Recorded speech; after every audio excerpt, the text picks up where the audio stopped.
أعوذ بالله من الشيطان الرجيم. بسم الله الرحمن الرحيم.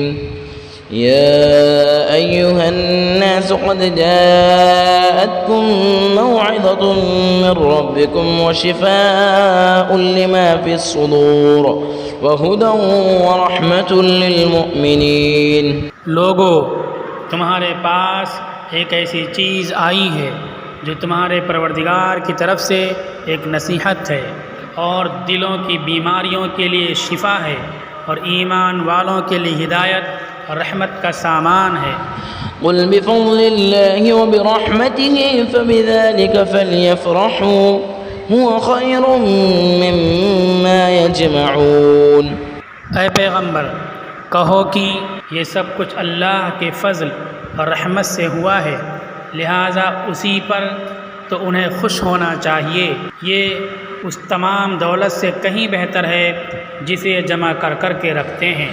قل ارأيتم ما انزل الله لكم من رزق فجعلتم منه حراما وحلالا قل الله أذن لكم أم على الله تفترون۔ کہو کہ بھلا بتاؤ، اللہ نے تمہارے لیے جو رزق نازل کیا تھا تم نے اپنی طرف سے اس میں سے کسی کو حرام کسی کو حلال قرار دے دیا؟ ان سے پوچھو کہ کیا اللہ نے تمہیں اس کی اجازت دی تھی یا تم اللہ پر جھوٹا بہتان باندھتے ہو؟ وما ظن الذين يفترون على الله الكذب يوم القيامة إن الله لذو فضل على الناس ولكن أكثرهم لا يشكرون۔ اور جو لوگ اللہ پر بہتان باندھتے ہیں روز قیامت کے بارے میں ان کا کیا گمان ہے؟ اس میں شک نہیں کہ اللہ انسانوں کے ساتھ فضل کا معاملہ کرنے والا ہے، لیکن ان میں سے اکثر لوگ شکر ادا نہیں کرتے۔ وما تكون في شأن وما تتلو منه من قرآن ولا تعملون من عمل إلا كنا عليكم شهودا إذ تفيضون فيه وما يعزب عن ربك من مثقال ذرة في الأرض ولا في السماء ولا أصغر من ذلك ولا أكبر إلا في كتاب مبين۔ اور اے پیغمبر، تم جس حالت میں بھی ہوتے ہو اور قرآن کا جو حصہ بھی تلاوت کرتے ہو، اور اے لوگو، تم جو کام بھی کرتے ہو تو جس وقت تم اس کام میں مشغول ہوتے ہو ہم تمہیں دیکھتے رہتے ہیں، اور تمہارے رب سے کوئی ذرہ برابر چیز بھی پوشیدہ نہیں ہے، نہ زمین میں نہ آسمان میں، نہ اس سے چھوٹی نہ بڑی، مگر وہ ایک واضح کتاب میں درج ہے۔ ہم نے سورہ یونس کی چند آیتوں کا ترجمہ پیش کیا ہے۔ آیت نمبر 57، اس میں قرآن کریم کی 4 صفات کو اللہ تعالیٰ نے بیان کیا ہے۔ اول یہ کہ تمہارے رب کی طرف سے نصیحت ہے، یعنی اس میں نصیحت اور اصلاح کی باتیں ہیں، اور اس انداز پر یہ باتیں پیش کی گئی ہیں کہ اس سے تمہارے دل نرم پڑ جاتے ہیں۔ نصیحت وعظ کہتے ہیں کہ سامنے والا آپ کو اس انداز میں باتیں سمجھائے کہ جو کام کرنا ہے اس کے سارے فائدے بتلا دے، کام جو چھوڑنا ہے، کام جو کرنا ہے اس کو نہ کرنے کے نقصانات بتلا دے، جس کام سے سامنے والا آپ کو روک رہا ہے اس کام کے کرنے کے نقصانات بتلا دے اور اس کام کے نہ کرنے کے فائدے بتلا دے، اور اس انداز میں کہے کہ اس کی بات آپ کے دل میں اتر جائے۔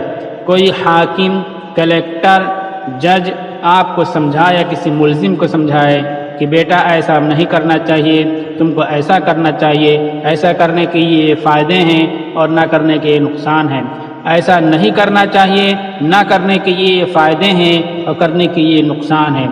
اس گفتگو کو، اس انداز تکلم کو نصیحت کہتے ہیں۔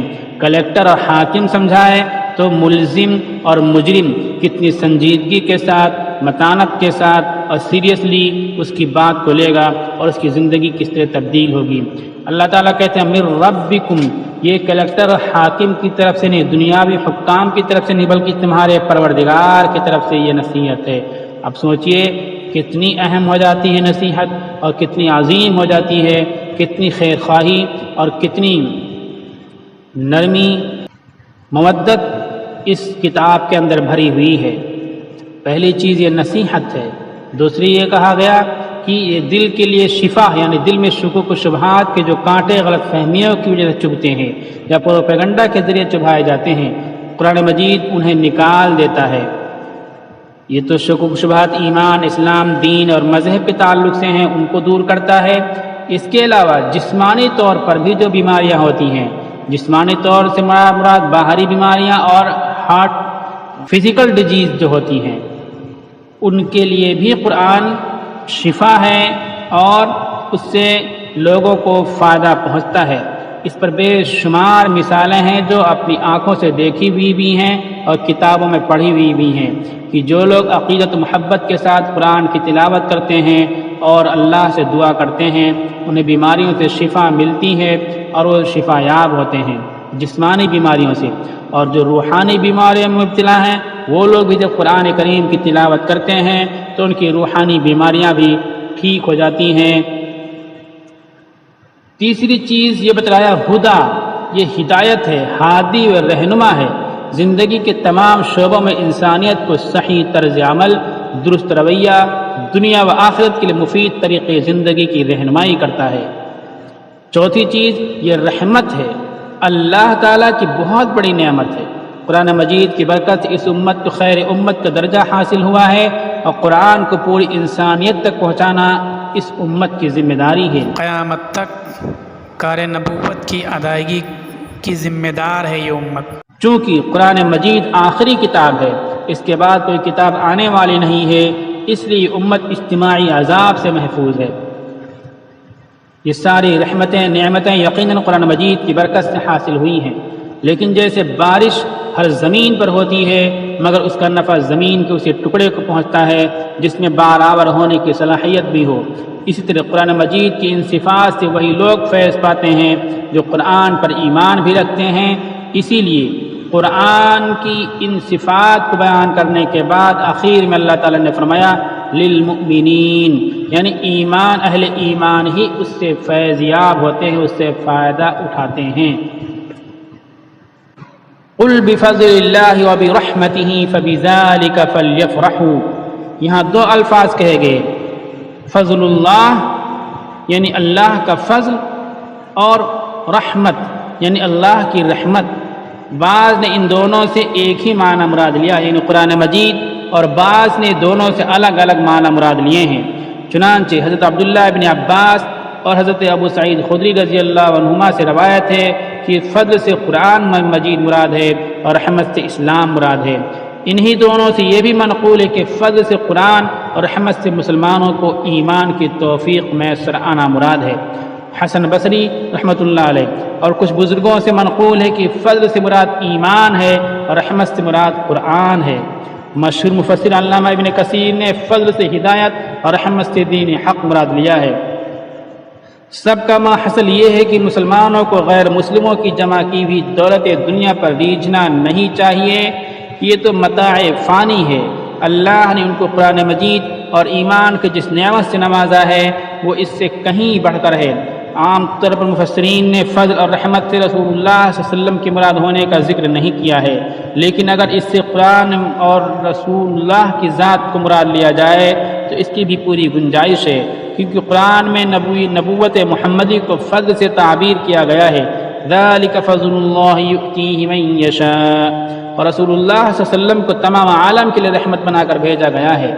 وما ارسلناک الا رحمتا للعالمین، اس لیے اگر یہ کہا جائے کہ مسلمانوں کو قرآن اور حامل قرآن محمد رسول اللہ صلی اللہ علیہ وسلم سے نسبت پر خوش ہونا چاہیے تو یہ ایک برمحل بات ہوگی، لیکن خوش ہونا اور بات ہے، خوشی منانا اور بات ہے۔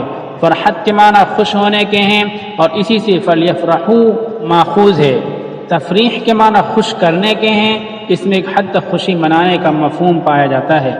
اگر قرآن مجید میں خوشی منانے کا حکم دیا گیا ہوتا تو کہا جاتا فَلْيُفَرِّحُوا، افسوس کہ آج کل لوگ رسول اللہ صلی اللہ علیہ وسلم کی یوم پیدائش کے موقع پر گانا بجانا کرتے ہیں، جلوس نکالتے ہیں، نعرے لگاتے ہیں، آتش بازیاں کی جاتی ہیں، روشنیاں اور قمقمے جلا کر فضول خرچی کی جاتی ہے، بہت سے غیر شرعی امور کیے جاتے ہیں۔ استدلال اس آیت سے کیا جاتا ہے، اس کا غلط ہونا ظاہر ہے۔ پھر شریعت میں خوشی کے اظہار کا طریقہ بھی متعین ہے، اور وہ یہ کہ اللہ کا شکر ادا کیا جائے اور اسوہ محمدی کو اپنی زندگی میں لانے کا بھرپور عزم کیا جائے۔